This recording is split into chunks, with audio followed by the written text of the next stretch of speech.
Atam benim dünyam idi. Ben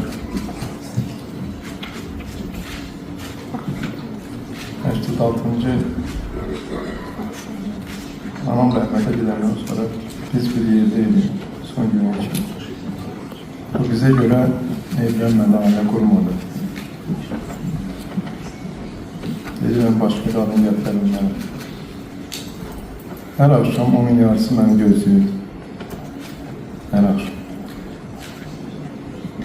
Gelende deyirdi, kurban olun geldi. İstiyordum biz, ben atamın şeyinden okuyorum, ben siz yaşayın. Öğrenmənsiz yaşamağa mənim günüm, biraz mənsiz yaşa daha mənim günüm. Bu həyatda hər kəsin öz həyatı var, hər dildə bir bayatı var.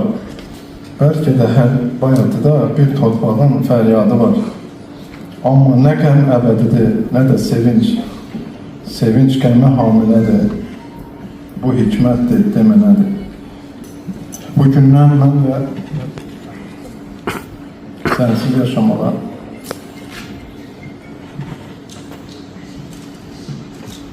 yaşamalıyam. Ben minnəttarım Azərbaycan xalqına. Bu günlərdə gördüm xalqın məhəbbətini. Sağ olsun Azərbaycan xalq. Çok sıktım, çok. Hatta xəstəxanada tibb bankası, həkim, hamı gəlirdi, kitab verirlər onlar, şəkil çəkdi.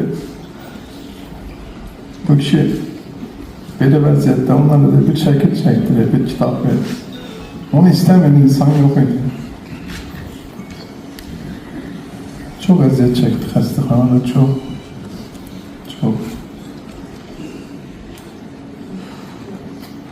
Onlara rəhmət eləsin, ruhunu şad olsun, son məniz verə olsun.